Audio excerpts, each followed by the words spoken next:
today we're here with Danielle Mishkit, our resident digital nomad. I do understand the oxymoron in that. And we're so excited to hear her take on what it is to be a digital nomad, nomadic entrepreneurship, and how to optimize your business for location freedom and independence. Feel free to Awesome. take Thank it away. you so much. Yes, thank you so much. Thank you for having me. This is so exciting. This is something that's passionate to me, and I hope that it can instill some confidence in others to maybe do something similar in your own way. So let me go ahead and share my screen. I've got some slides for you. We'll see if I can do this. I'm attached to two screens, so that's always tricky. Let's see.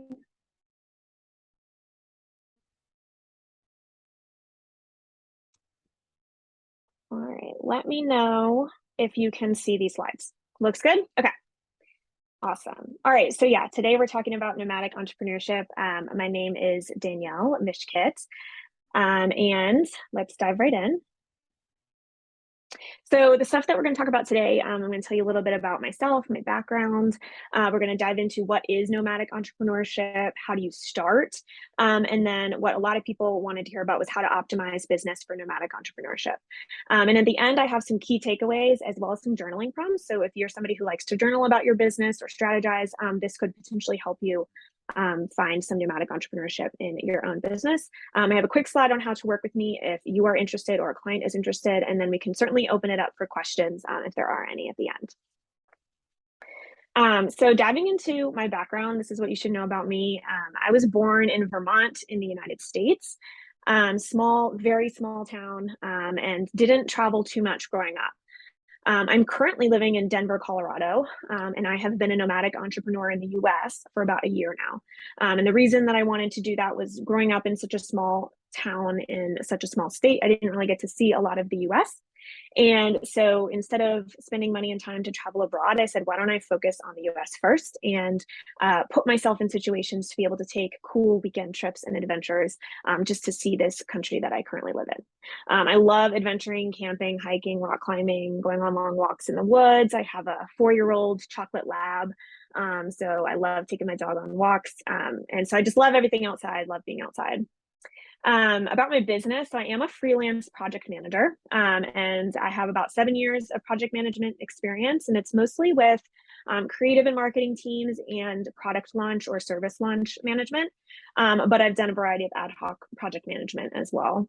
And I started freelancing for myself in June of 2021. So I went full-time for myself in just this past April. So I'm in about 4 months going full-time for myself.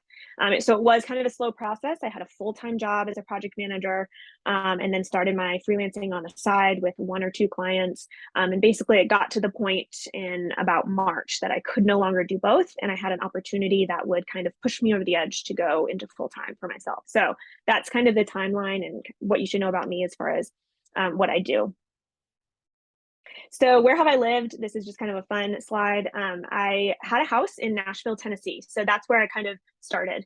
I had been in Nashville for 5 years before my husband and I decided to do this. So once we sold our house, we stayed in Nashville for a couple months in an Airbnb. And then we went back to Vermont and stayed for a couple months in Vermont. And then we drove all the way out to Flagstaff, Arizona, which is where we were over the winter. And that was absolutely gorgeous. I loved Flagstaff. And we are currently in Denver. So we are kind of doing the city life at the moment. We're like right downtown, walking distance. I go to the local rock climbing gym and the coffee shops all the time. So really fun. And then just last night, we are in the process of signing a lease for a spot just outside of Joshua Tree in Southern California. So we're really excited about that. That is going to be, we'll be there, let's see, through November through February. So going to be kind of an interesting Southern California desert vibes for the winter. And then the plan is to work our way up the west coast of the US and then maybe travel back east at some point. So that's kind of where I have been and where I'm going. So I want to talk about nomadic entrepreneurship and what is it, because I think that there's some common misconceptions with it, and there's not a lot of clarity around what that means for an individual person or an individual business. So nomadic entrepreneur, we were talking right before we hit record, we were talking about what that even means. So nomadic entrepreneur, also known as a digital nomad, roadpreneur, travelpreneur, there's probably some other definitions that I'm not thinking about. But my definition is a person who achieves both business and location freedom by living and working in a variety of settings.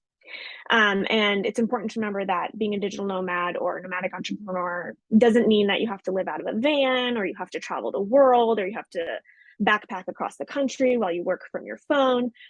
Those are some of the, if it's on a scale, those are some of the most extreme digital nomads, but there's a range, and you can kind of make that anything that you want it to be. So diving in and focusing on what business freedom means. This is a big part of this presentation, and something that I focus on a lot. So what is business freedom? This is something, it's probably a term that I didn't coin it, but it's something that I've latched onto. This graphic is something that I created. This sort of mindset is something that I created for myself. And it's what I've come back to when looking at my business as a nomadic entrepreneur. So one way to remember this is the acronym CATS, C-A-T-S. So business freedom is confidence that you can do your job effectively from anywhere in the world. That is so important, especially I think for freelancers, to be able to do your job effectively from a coffee shop, from a parking lot, from your home, from an Airbnb. Business freedom is autonomy within your business to pursue any creative endeavor without limitation. This one's really important. I think freelancers often get stuck in just like grinding without having the opportunity to pursue some of those creative dreams and those creative projects that they want to really expand their business and their creativity. Business freedom is time. Basically, business freedom is time freedom. That is a huge one. Time in your day that you're not working, because businesses are not meant to be run 24/7. And I think time freedom is something that not just business owners, but every person in general struggles with. So that's a big one.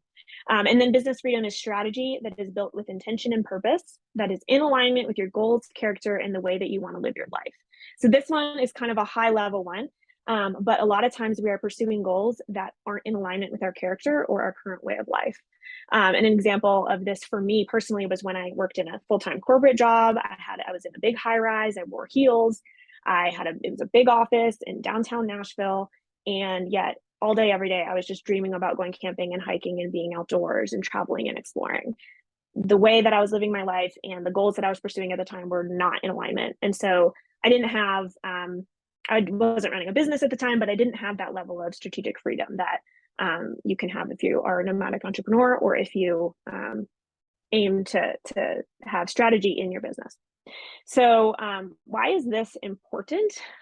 Basically, there's no right or wrong way to be a nomadic entrepreneur. Anyone and any business can align with a nomadic lifestyle. And I'm going to go into this in more detail in a couple slides. And this is a big one. So running a business doesn't have to be a headache. You don't have to compromise your morality, your freedom, or money to work for yourself. And then we have the opportunity to think outside the box. So more than ever before, we have the opportunity to go beyond our wildest dreams. And I say that because post-pandemic life has really brought on a lot of opportunities, particularly for freelancers. I mean, freelancing is skyrocketing right now. There's a lot of opportunities. People need support. And we have the ability with remote work to really work from anywhere. So looking back at our definition, we talked about business freedom. So let's talk about location freedom next. And this, I think, is where a lot of misconceptions come from when it comes to nomadic entrepreneurship. So I'm going to walk you through a couple of what I'll call like case studies of what location freedom could look like. So I think this is probably our most mainstream example of what location freedom might look like, or what you think being a digital nomad looks like. This is Grosby Grace Travels on Instagram. They have a ton of followers on Instagram, huge audience. They travel to different countries to live for various periods of time. So traveling abroad, they'll even do backpacks on several week-long trips throughout the year. Mainly travels abroad from what I've seen on Instagram. And basically they earn their money from freelancing, as well as doing social media influencing and sponsorship opportunities remotely. So this is what, if I thought of a digital nomad, this is what I thought. And I think there's a lot of digital nomads that are operating this way. But that's not the only way to have location freedom. This is another example, Nevada Nomad, still quite a lot of followers on Instagram, but they live out of a van. So they are traveling the US in a van. You can see they've explored 27 out of 50 states at the time that I grabbed that screenshot. They make their money by selling prints and digital downloads of their art online, but they also have a full-time job that they can do remotely. So they have, I believe they're in finance, but they have this full-time job that they can work from anywhere, and they live out of a van and travel in the US. So this looks very different from the previous one. And then I'm also a great example. I don't have a lot of followers on Instagram. So if you want to go follow me, that would be great. And I do things a little differently as well. So instead, for me, I wanted to focus on putting myself in situations where I could take really cool weekend trips or long weekends. So I live in places for about 3 to 5 months, longer periods of time. I take a lot of weekend trips. For example, when I was in Flagstaff, we went to Bryce National Park, Zion National Park, Grand Canyon. We were going to plan a trip to Moab, but we got COVID. We had some other plans. We went to Las Vegas. So we had all these different weekend trips planned in our one location. And right now I'm only traveling in the US, mainly because of the things that I talked about earlier. And then I rent fully furnished apartments on Airbnb or a couple other websites. And I earn my money by freelancing in my freelancing business. So again, all three of those were very different. So what about you? What does location freedom look like for you? And I think when we're thinking about this, we oftentimes eliminate the idea of being able to be a digital nomad. And we eliminate those possibilities because we don't see ourselves as fitting those molds that we see on Instagram or on TikTok or whatever. So when asking the question, how do I start? You want to think about location freedom. Location freedom is different for every single person. And a couple of examples that I just sort of like quickly brainstormed and threw on this list. So you could work from a coffee shop 2 days a week. That could be location freedom for you. You could get a membership to a co-working space or take 3-week-long vacations a few times a year. If you own your own business, you have maybe some flexibility to build in time to take these big long vacations where maybe you travel abroad or maybe you go on a road trip or you do rent a van for 3 weeks, and you have the opportunity to plan for that. Location freedom could be getting a month-long rental in another state. So you could just up and go and move to another state for a month and then come home. You could save money to travel and work at the same time. You could save money to travel and not work. Some people do that. So they work really hard and then they take a break and they don't work for a few weeks or a few months. You could take long weekends or work remotely only on Fridays. You could choose to live out of a van and work from Starbucks. You could do 6 months on the road and spend 6 months at home. So I have a client right now that does that. They have an Airstream. It's a husband and wife. They have 2 dogs and they go in their Airstream for 6 months of the year. And then the other 6 months they have a home in Wisconsin. So really cool. It's location freedom. It's different for everyone. It looks different and there's no right or wrong way to do that. And I saw a chat come through. Yes, don't have the energy to move country to country every 2 weeks and I miss having people around. Yeah, exactly. So like you can make it work for you. So how do I start in doing all of this? So looking back again at our definition, a person who achieves business and location freedom, we talked about those, by living and working in a variety of settings. So I think the place to start is to try to think about what does that mean for you specifically, and what are your priorities with that? So one way that you could do this is by looking at that definition of business freedom and kind of breaking down the confidence, autonomy, time, and strategy. So here's a couple examples of how you could kind of think about that for yourself. Confidence. You could upgrade your technology so that it can be used on the go. Right now, if you don't feel confident that you could work from anywhere, maybe that's holding you back from choosing to work from a coffee shop a couple of days a week. If you have a full-time job and you are not your own boss, maybe you can ask your boss if you can work from another state for a week at a time, just to see how that feels. For autonomy, some ideas could be designing your ideal workday, literally writing it out. I did this actually in the beginning of my business, wrote out what I want my ideal workday to look like, and then you could just practice it for a week. Commit to 1 week of doing that and see how it feels. What would you change? What's great? What's not great? Choose a new project to courageously pursue without shame. This is like a huge one. And I think probably everyone and anyone, regardless of what they do, could go after this one. Having autonomy in your business and courageously pursuing something that feels totally out there is so beautiful for the business. And it could just spark that energy in you to make some of these changes. Time is obviously a huge one. Prioritizing revenue generating activities that take less time. If you find yourself in a situation where you're spending a heck of a lot of time on something that's not bringing in a lot of income, that can be a time suck and really a money suck in the end. And then optimizing your business for efficiencies, or hiring, if you need to hire somebody to do a part of your business for you. Will save you time in the end. And then strategy, creating a social media strategy that doesn't make you feel sad. I feel like that one's probably one that everybody can relate to. Just finding a strategy that works for you and will help push you forward instead of bring you down. And then one that has worked for me in the past certain periods of life is working in sprints rather than marathons. So that could be 2-hour stretches where you're focused on one task or one project, or maybe even a whole week where you're only focused on one client or one project, rather than trying to Tetris together your calendar schedule with various different things. So that's a couple ways of how you can start and try to find some of that business freedom in everyday tasks in your business today without making any other changes. So this section is one that was talked about in our Slack group and is a big one. So how to optimize business for nomadic entrepreneurship. And I'm going to focus on a couple of different things. So first, you could optimize your tech. And this is a big one. I think most people, if you're working remotely, you probably do some of this, but let's dive into it. So to optimize your tech, you can get mobile, get automated, and get integrated. So a couple examples for getting mobile: using apps and tools that are mobile friendly, or using communication tools that are mobile friendly. For example, Slack is a great tool. I can communicate with groups like this. I can communicate with my clients, whether it's on my phone or on my laptop. I can have it not send me notifications after 5 p.m. I can shut it off on the weekends. It gives me a lot of ability to be mobile and be on the go, and then also shut it off if I want to. Get automated. So you can ask yourself, what parts of my business can I automate?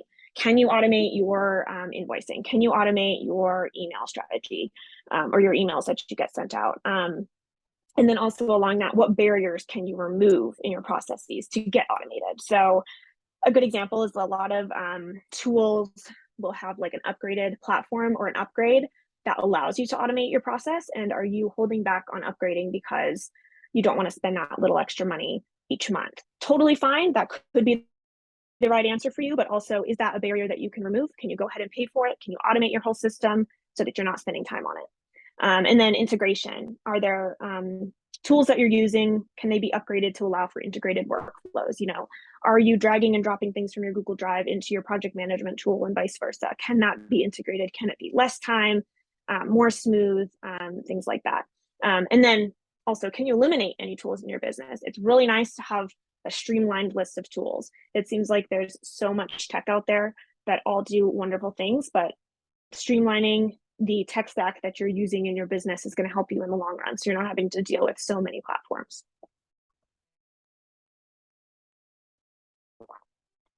So once we've optimized our tech, we can optimize our process, and we do that by getting efficient, getting aligned, and getting regimented.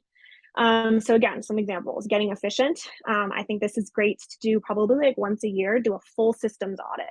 Look at every platform you're using, every strategy that you have, every avenue for traffic generation or lead generation or communication with your clients, and do a full systems audit and just like jot it all down in a Google Doc. And then take a look at that process and eliminate processes that are not working. If you're spending way too much time on social media and it's not really producing a whole lot for you, eliminate that process or change it. You probably still want to be there, but can you optimize it to make it more efficient? And then getting aligned. This is a big one as well. What doesn't feel right to you? Social media I bring up a lot, but I was spending a lot of time on social media, like strategizing and creating content and all of this, and it just didn't feel right for me. And so I revamped my strategy, and I now spend not a lot of time. I'm still getting just as much engagement. It's staying constant and consistent, and it feels a lot better for me. And then what is missing in your current process that doesn't feel right? Is there something that feels missing? Like, for example, I recently started a blog because I really felt like I was missing a creative avenue in my business. And I'm not getting a whole lot of hits on my blog. It's not something that's like generating leads or anything like that at this point, but I felt like I needed a creative avenue in particularly writing. And so I started a blog. So that felt missing, and I adapted to it. And then getting regimented. This is a huge one for nomadic entrepreneurship. Balancing your desire for time freedom with structure. So because you're in places that are exciting and you want to travel and you want to see all the things, it'll be really hard to like stay focused and to stay working. So one thing that I've done that has probably single-handedly been the best thing for my business was at the end of my workday, I open up my calendar and I open up my tasks and I just write down a plan for the next day, hour by hour. 9 a.m. I do this, 10 a.m. I do that, 11 a.m. I take a break, whatever. And it's such an easy and simple task. It takes me like 30 to 60 seconds, but it has single-handedly helped me stay focused for the time that I'm working and make sure that I get the things done that I need to and when. So that's something that you could do, get regimented with your process. And then can you create any repetitive tasks in your schedule? Can you do your email marketing every Monday at 10 a.m.? Can you do your invoicing the first Friday of every month? Like, can you get regimented, get repeatable, to make things so you're not thinking about them all the time. It's just automatic for you and you're just doing them. Yes, I love routines and time blocking. Yes, same. I love that. Okay, so we've optimized our tech, we've optimized our process. I think probably the biggest one is optimizing our income. And this is, I think, a really big one, particularly for freelancers and business owners. So we want to get repeatable, we want to get passive, and we want to get realistic. So getting repeatable, we can ask ourselves the question, what can we offer that doesn't require any new ways of thinking or new process? For example, if let's say we are, I'll do my example. I'll do an example of myself. So I offer strategy sessions, but I also offer monthly retainers. Let's say that I didn't offer strategy sessions and I was only offering these monthly retainers. And in my process of wanting to be a digital nomad, I, instead of focusing on launching this whole new service of strategy sessions, which requires new systems, new lead nurture forms, I'd have to probably create a call template. I'd have to create some sort of action plan. It's all new systems, all new everything. I could choose to not offer those strategy sessions and instead offer a different type of monthly retainer. That means that my setup is exactly the same. My systems and process is exactly the same, but I'm providing my clients with another way to work with me that isn't a whole new process or a new way of thinking. Maybe instead of just project management, I can offer email marketing support. It's similar in the setup, but it's different service that reaches a different audience. So get repeatable and thinking about your process. And then getting passive. This is a huge one. I feel like right now I see passive income everywhere. It's a kind of a buzzword. What can you offer that will make sales for you in your sleep? I think this is probably an ideal situation. We all probably want to work towards that at some point. It requires a lot of work and backhand work, but it could be something that you work on now to support your future goals of potentially doing more travel or being more nomadic in the future. So I feel like an example of that might be that if you're a freelance web designer, maybe you can create like a DIY web design course that businesses could purchase, and then it's evergreen. You can continue to sell that product throughout the entire year. You spend however many hours developing the course, and then you just sell it. And there's no more work for you after that. It's just coming in, income coming in. So that's a big one. And if you do it right, you have a good course and you have a good sales platform for that course, then that could be a huge portion of your income that you actually aren't doing anything new for it day in and day out. And then finally, getting realistic. This is a big one too. Asking yourself the question, do you need to bring in more income to support this lifestyle? Because I think that is a common misconception as well. A great example of this is that I owned a house in Nashville, Tennessee before I was a nomad. And I owned it for 3 years and I ended up selling it in 2021. And I have yet to spend more money per month on housing and accommodation of fully furnished rentals in major cities than I spent on my mortgage and utilities on that house. So I'm actually spending the same, if not less, on my accommodation, housing, utilities as a nomad than I am when I owned a house. So that is just an example of, I didn't actually need to make more money. I didn't have to have more money to support the lifestyle. I just needed to think about how I was going to make my money and make sure that I was crunching the numbers, making sure that it worked. So with that kind of wraps up like some of the optimizations that you can make in your business. I want to kind of walk you through a quick use case of some of the examples that I did in my business. I talked about social media, But yeah, I optimized my strategy. So instead of spending hours and hours each week, I spend probably under an hour creating content each week. I have a pretty engaged audience on my Instagram. And I also optimized my tech for on-the-go posting. So I used an app called Airtable that I could access for planning, and I could use that, could do all my strategy on my laptop, and then it would automatically be updated. So when I was on the go and I wanted to post a reel, I had my caption and my cover photo and everything on my phone already. It was automatic. So on the go, I didn't have to like always be strapped to my laptop to post on social media. A process example in efficiency. So I streamlined my discovery call process. So if a client wanted to connect with me, it wasn't difficult for them. It was very streamlined. I didn't have to have back and forth communications with them. They could reach me by themselves. They could book a call directly on my calendar.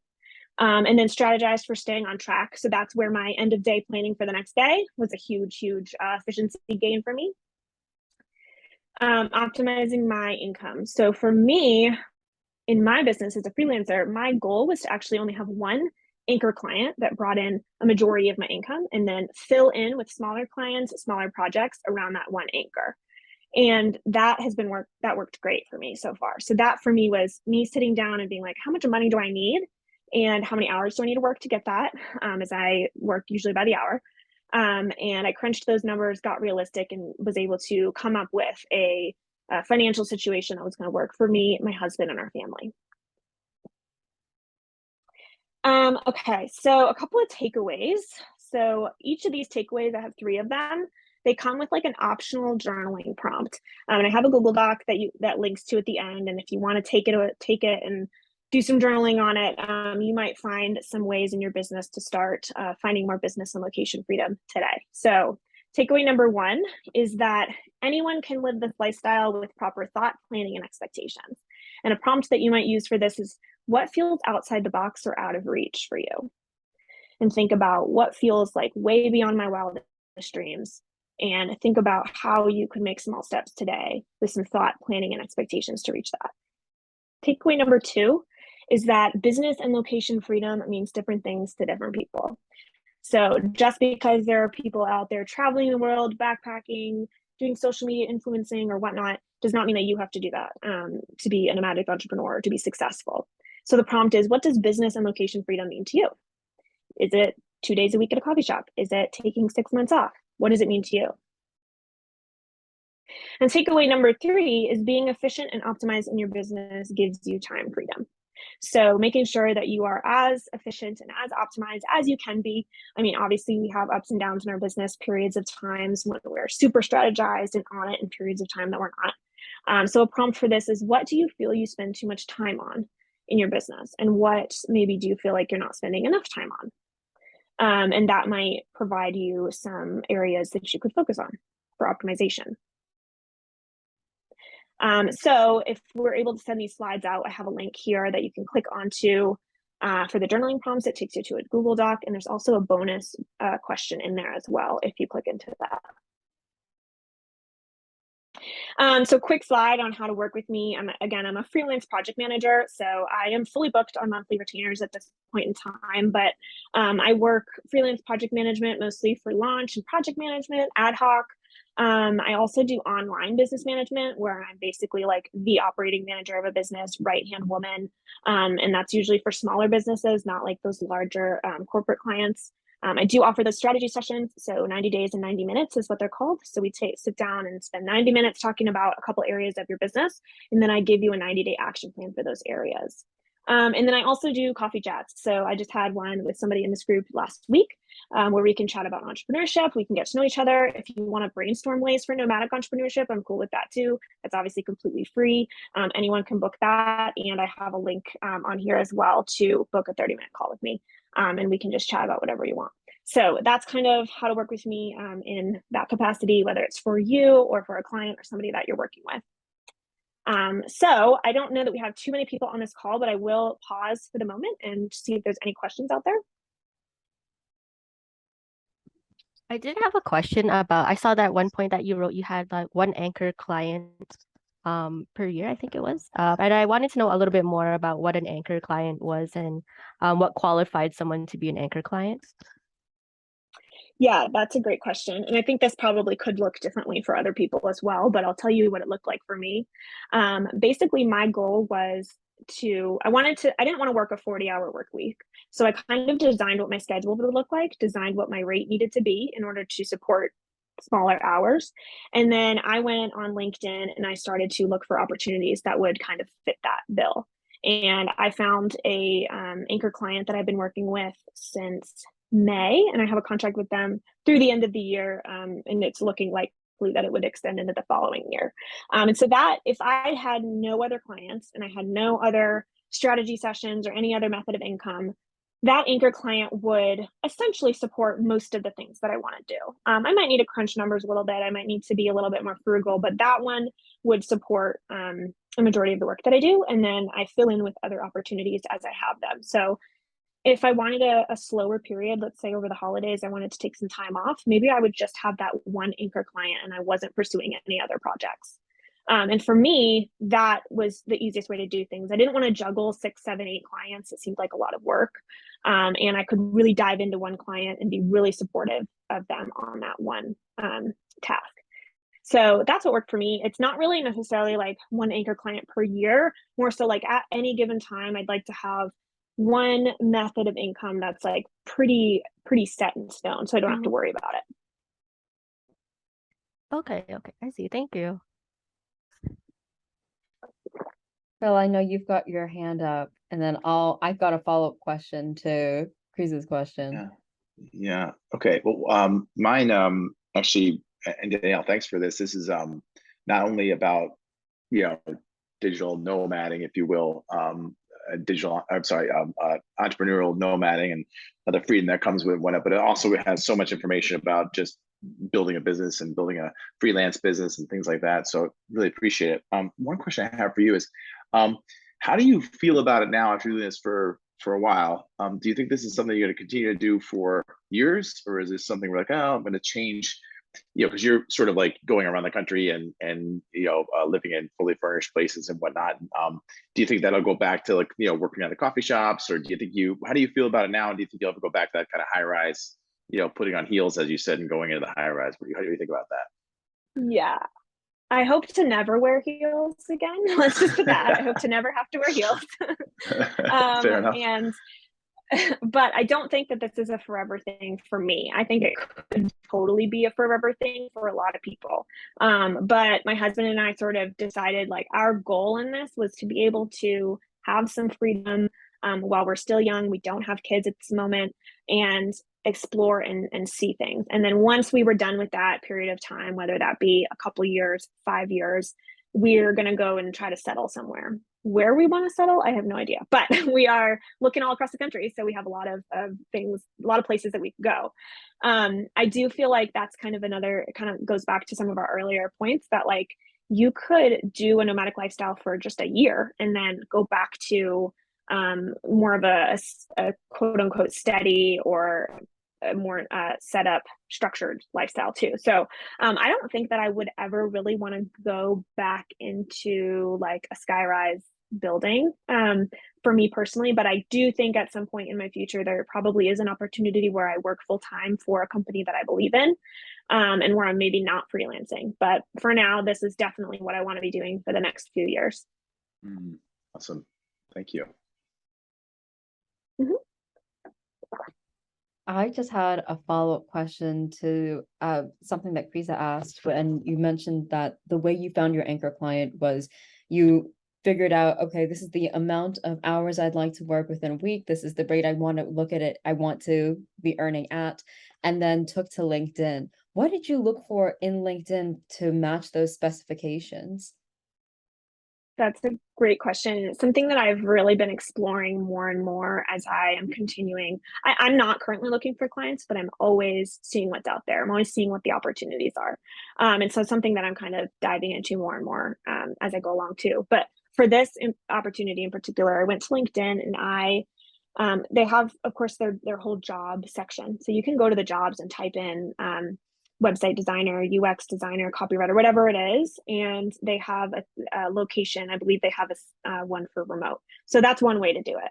A lot of those jobs are probably going to be full-time jobs. They're looking for full-time employees. However, what I did was I typed in freelance project manager. And that's something like that sort of keyword research is really important too. I think understanding like what are the keywords that people are searching for if they're looking for a freelance project manager.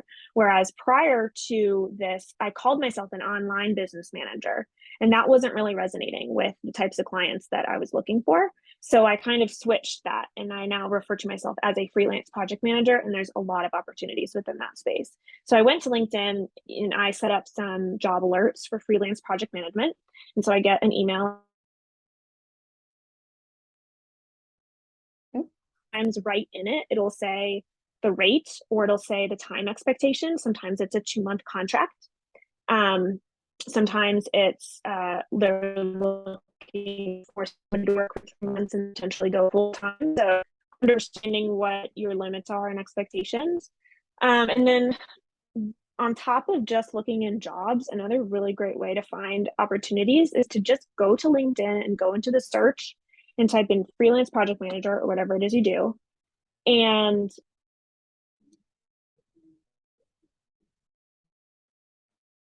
Oh, I think you're frozen, Danielle. And on such a suspenseful note.